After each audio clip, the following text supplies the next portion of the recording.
हाँ तो बच्चों, आज हम पढ़ रहे हैं हैज़ और हैव का इस्तेमाल फ़ेल हाल के मुकम्मल ज़मानों में, और चाहे वो फ़ेल हाल मुकम्मल हो, माजी मुकम्मल हो या मुस्तक़बिल मुकम्मल। तो मुकम्मल ज़मानों में हम देखते हैं कि हैज़ और हैव कहाँ इस्तेमाल होते हैं। तो जिस तरह के ये देखें ब्लैक बोर्ड पे, वाइट बोर्ड पे आप लिखा हुआ देख रहे हैं कि ऐसे काम जो किसी ज़माने में मुकम्मल हो चुके हों उन्हें परफेक्ट टेंसेस कहा जाता है, यानी मुकम्मल ज़माने कहा जाता है।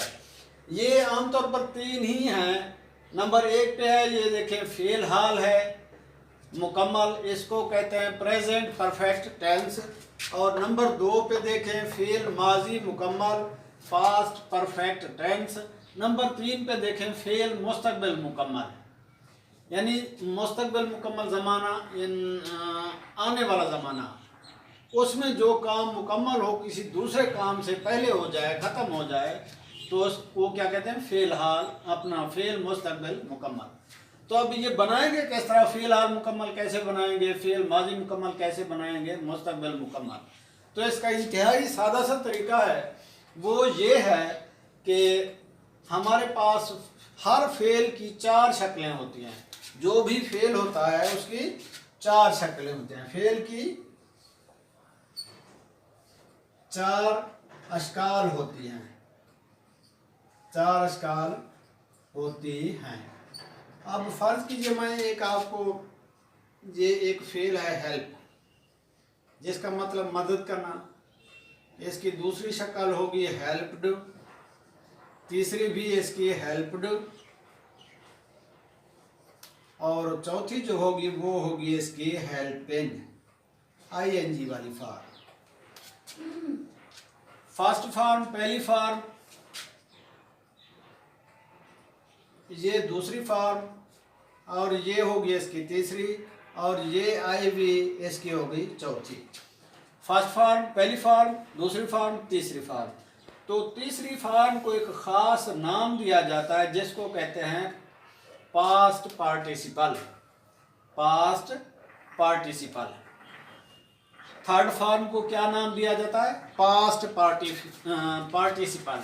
और ये जो है ना, ये थर्ड फॉर्म अक्सर एडजेक्टिव के तौर पर इस्तेमाल होती है, या फिर कहीं मफऊल के साथ इस्तेमाल होती है, एडजेक्टिव के तौर पर या मफऊल के तौर पर, इसको पास्ट पार्टिसिपल कहते हैं। और ये जो हेल्पिंग है ये इसकी फोर्थ फॉर्म है, और इसको प्रेजेंट पार्टिसिपल भी कहते हैं, प्रेजेंट पार्टिसिपल। या इसका एक और नाम है जिसको कहते हैं gerund, gerund, GYGEJRUND, gerund. Helping यानी ये पास्ट पार्टिसिपल, ये प्रेजेंट पार्टिसिपल, और प्रेजेंट पार्टिसिपल को जेरंड भी कहते हैं। ये चार शक्लें होती हैं। तो ये तीनों ज़माने बनाने के लिए हमारे पास कौन सी इस्तेमाल होगी, ये थर्ड फॉर्म वाली जो है ना, ये इन तीनों ज़मानों में इस्तेमाल होती है।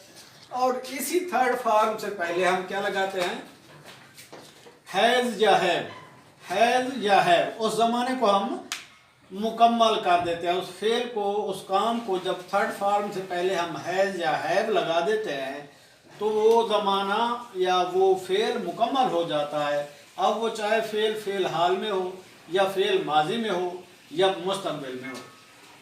इसमें तो खैर ज़माने की कोई शर्त नहीं है, कोई एक फेल भी हम बयान कर देते हैं, यानी कोई एक एक्टिविटी, एक सरगर्मी जो मुकम्मल हो गई हो फेल हाल के लिए। अलबत्ता फेल माजी में हम दो किस्म की सरगर्मियाँ लाते हैं, एक जो मुकम्मल हो चुकी हो, एक दूसरी जो बाद में हुई हो। इस तरह मुस्तक़बिल में भी ऐसे ही होगा कि हम किसी किस्म का कोई ऐसा इशारा करेंगे जिसकी वजह से एक ख़ास मुद्दत तक वो काम मुकम्मल हो चुका होगा। ये इनके लिए दो शराइत हैं। माजी के लिए कि अमूमन दो जुमले इस्तेमाल होते हैं जिनमें एक में काम पहले मुकम्मल हो चुका होता है, दूसरा बाद में। और मुस्तक़बिल में हम किसी वक्त की, किसी मुअय्यन मुद्दत की तरफ इशारा कर देते हैं कि उस मुद्दत तक आकर फ़ेल मुकम्मल हो गया है। तो अब हम इनके इस्तेमालात पढ़ते हैं, देखते हैं कि ये फ़ेल हाल मुकम्मल, फ़ेल माजी मुकम्मल और फ़ेल मुस्तक़बिल मुकम्मल में हैज़ और हैव कैसे इस्तेमाल होता है। हाँ बच्चों देखें, हम एग्जांपल अब सामने रख रहे हैं। मैंने जिस तरह आपको पहले बताया था कि use of has, have and had, ये हैज और हैव की थर्ड फॉर्म जो है वो हैड ही है। तो ऐसे ज़माने, ऐसे काम जो किसी ज़माने में मुकम्मल हो चुके हों उन्हें क्या कहते हैं? अफ़ाल मुकम्मल। तो ये तीन किस्म के हमने आपको पहले बताए थे, फ़ेल हाल मुकम्मल, फ़ेल माजी मुकम्मल और फ़ेल मुस्तक़बिल। तो नीचे बनावट भी मैंने आपको पहले दिखाई थी। अब ब्लैक बोर्ड पर देखें, मैंने इसकी कुछ एग्जाम्पल लेकर दिए हैं ताकि आपको पता चल जाए कि ये कहाँ कहाँ इस्तेमाल होते हैं और कैसे इस्तेमाल होते हैं। पहले नंबर पर देखिए, हमने फ़ेल हाल मुकम्मल का एक जुमला लिखा है कि he has written a letter. वो एक ख़त लिख चुका है, वो ख़त लिख चुका है। अब काम मुकम्मल हो गया है जी। राइटिंग का अमल जो है ना वो ख़त्म हो गया है, रुक गया है। काम या एक्शन ख़त्म हो गया, उसकी सरगर्मी, उसकी एक्टिविटी ख़त्म हो चुकी है। मैंने पहले आपको बताया था कि थर्ड फॉर्म से पहले हम जब हैज़ और हैव या हैड का इस्तेमाल करते हैं तो वो फिर मुकम्मल हो चुका होता है, वो काम बिल्कुल पाए तकमील को पहुंच चुका होता है। तो एक पहली मिसाल जो है हमारी वो है फ़ेल हाल मुकम्मल की, कि वो ख़त लिख चुका है, लिखने का अमल कंप्लीट हो गया है, मुकम्मल हो गया है। The action of writing has come to an end, लिखने का अमल मुकम्मल हो गया है, इख्तिताम पजीर हो गया है। He has written a letter. याद रखें, हैज़, हैव और हैड के साथ फेल की थर्ड फॉर्म इस्तेमाल होती है, तीसरी फॉर्म। और यहाँ आप देख रहे हैं कि ये थर्ड फॉर्म इस्तेमाल हो रही है, और यहाँ भी थर्ड फॉर्म इस्तेमाल है, यहाँ भी थर्ड फॉर्म इस्तेमाल है, यहाँ भी थर्ड फॉर्म इस्तेमाल है, यहाँ भी थर्ड फॉर्म और यहाँ भी थर्ड फॉर्म। तो हैज़ और हैव के या हैड के फ़ौरन बाद फेल की थर्ड फॉर्म इस्तेमाल होगी और वो काम मुकम्मल हो चुका होगा। अब पहले वो ख़त लिख चुका है। अगर हम इसको नेगेटिव में तब्दील करना चाहें, माइनस में तब्दील करना चाहें, नफ़ी जुमले में, तो हम हैज़ या फिर हैव के बाद फ़ौरन बाद नॉट लगा देते हैं। He has not written a letter, अगर हम इसको यूं लिख दें तो इसका मतलब है वो ख़त नहीं लिख चुका है, वो ख़त नहीं लिख चुका है। तो यहाँ पे हैज़ और हैव के फ़ौरन बाद नॉट लगा देने से हमारा जुमला मनफी में तब्दील हो जाता है। और अगर कहीं हेल्पिंग वर्ब यूज़ हो रहा हो, हेल्पिंग वर्ब ये होते हैं is, are, am, was, were, will, shall, ये कैन, कोड वगैरह, ये हेल्पिंग वर्ब या मॉडल वर्ब भी बाज़ दफ़ा इनको कहते हैं। तो यहाँ मुस्तक़बिल में विल और शैल के साथ हैव और थर्ड फॉर्म लगेगी। अब इनको सवालिया बनाने के लिए या नफ़ी बनाने के लिए उनका तरीक़ाकार भी वही बहुत सादा है। हैज़, हैव या हैड के फ़ौरन बाद आप नॉट लगा दें तो जुमले आपके माइनस में तब्दील हो जाएंगे। अगर हैज़ और हैव इस्तेमाल हुआ है लेकिन हेल्पिंग वर्ब इस्तेमाल नहीं हुए, जिस तरह फ़ेल हाल में है यानी हैज़ और हैव के बाद थर्ड फॉर्म है, इस तरह माजी में हैड के बाद थर्ड फॉर्म है, तो ऐसे जुमलों को सवालिया बनाने के लिए हम हैज़ और हैव को फ़ाइल के शुरू में लगा देते हैं, जुमला सवालिया बन जाता है। वो ख़त लिख चुका है, ये सादा सा है।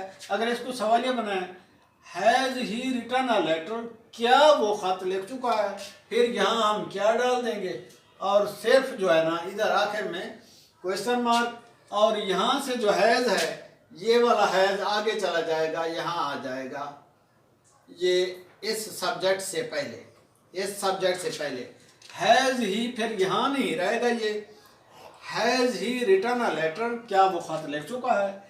इसी तरह माजी में अगर आप उसको माइनस में तब्दील करना चाहते हैं तो द स्कूल बेल हैड रंग before I enter the classroom, मेरे क्लासरूम में दाखिल होने से पहले घंटी बज चुकी थी। तो अब मैंने आपको पहले बताया था कि मुस्तकबिल में और माजी में हमें दो कामों का जिक्र करना होगा जिनमें एक पहले हुआ होगा, जो पहले हुआ होगा वो मुकम्मल हो चुका होगा, दूसरा काम बाद में स्टार्ट हुआ होगा। ये एक ख़ास कायदा है, कुलिया है माजी के लिए। और इस तरह मुस्तकबिल के लिए हम वक्त या किसी ज़माने का तयन ज़रूर करते हैं, टाइम का, ताकि हमें पता चले कि काम कब तक मुकम्मल हुआ है, कितने अरसे में मुकम्मल हुआ है।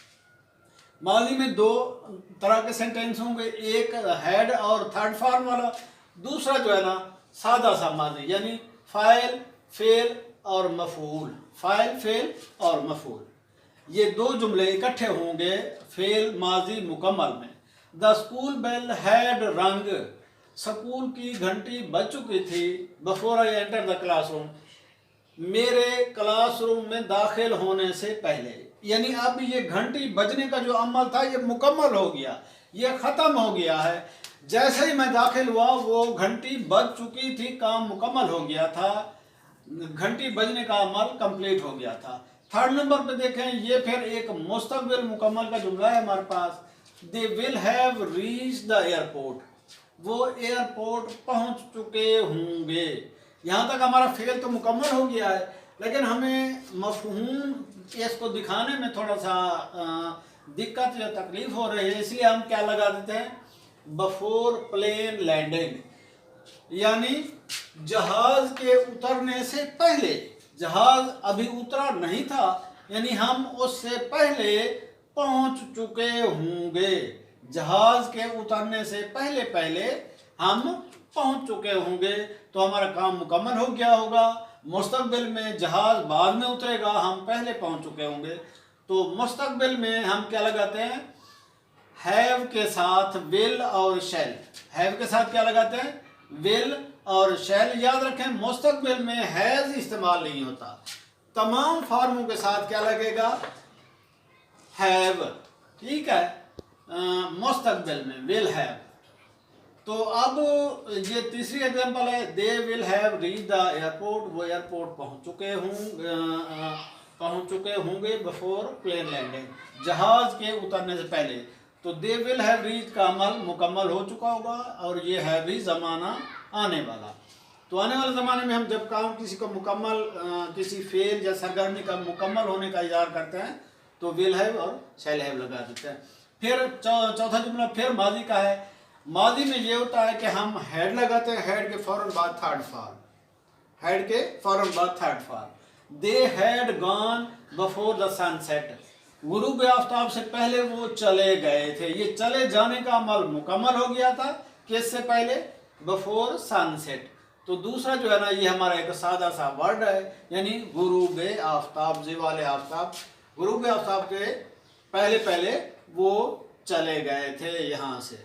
तो अब इनको सवालिया अगर बनाना तो हैड को हम शुरू में लगा देते हैं, had they gone before the sunset, क्या वो सूरज गुरूब होने से पहले चले गए थे, ये सवाल बन जाएगा। इसी तरह वेल को अगर दे से पहले वेल हैव नहीं लगाए, पहले सिर्फ सिंपल वेल को हम दे से पहले लगा देंगे। Will they have reach the airport before plane landing, क्या वो जहाज के उतरने से पहले एयरपोर्ट पहुंच चुके होंगे। तो ये विल जो है ना, विल को हम कहाँ ले आएंगे, सब्जेक्ट से पहले, फाइल से पहले।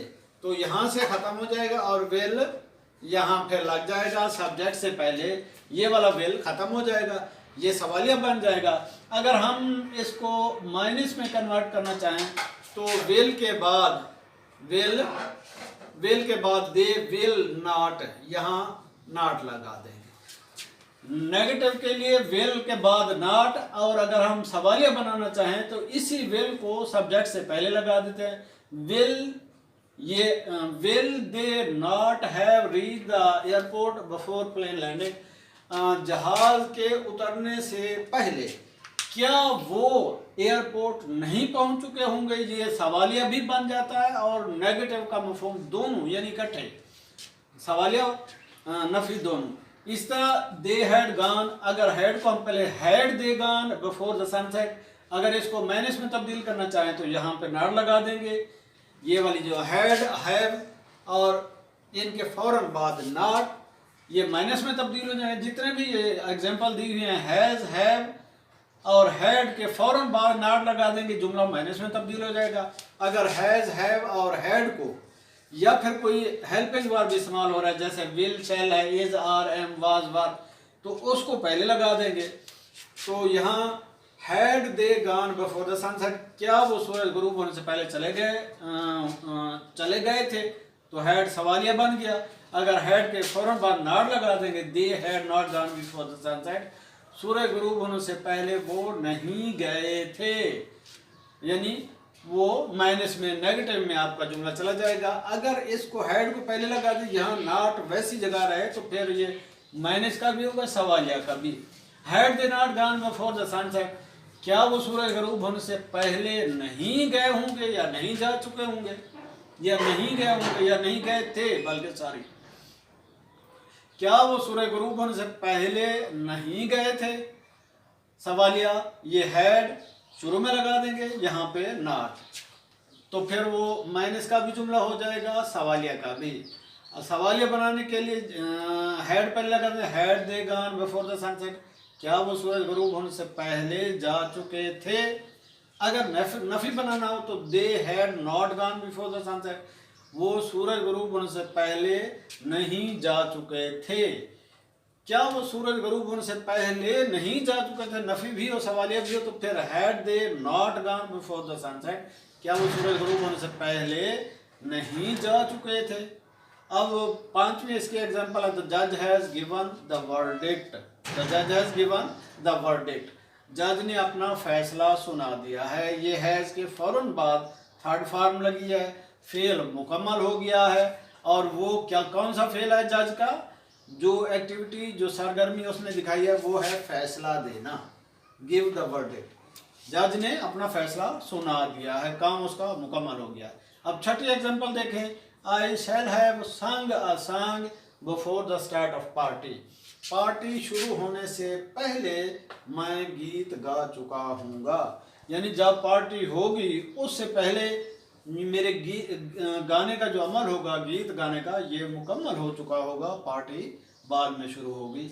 तो बच्चों ये हैज़, हैव और हैड का इस्तेमाल था किन में, जो मुकम्मल ज़माने हैं, और मुकम्मल ज़माने तीन हैं, फ़ेल हाल, फ़ेल माजी, फ़ेल मुस्तक़बिल, फ़ेल हाल मुकम्मल, फ़ेल माजी मुकम्मल, फ़ेल मुस्तक़बिल मुकम्मल। तो इनका तरीक़ाकार, इनकी बनावट यही है कि हैज़, हैव, हैड के फ़ौरन बाद थर्ड फॉर्म, पहले सब्जेक्ट जैसे वैसे लगाते हैं, सब्जेक्ट वर्ब ऑब्जेक्ट तरतीब वही है। अब पहले सब्जेक्ट, उसके फ़ौरन बाद हैज़ या हैव, और फिर थर्ड फॉर्म, फिर मफूल। अगर सवालिया बनाना हो तो हैज़, हैव इनको पहले लगा देते हैं, या हैड को सब्जेक्ट से पहले लगा देते हैं। अगर नफ़ी बनाना हो तो हैज़, हैव, हैड के फ़ौरन बाद नॉट लगा देते हैं। अगर नफ़ी सवालिया दोनों हों तो हैज़, हैव को शुरू में लगा देते हैं, और सब्जेक्ट के फ़ौरन बाद नॉट लगा देते हैं। याद रखें, नॉट फेल की तीसरी फॉर्म से पहले और सब्जेक्ट के फ़ौरन बाद इस्तेमाल होता है, जब जुमला सवालिया भी हो, नफ़ी भी हो।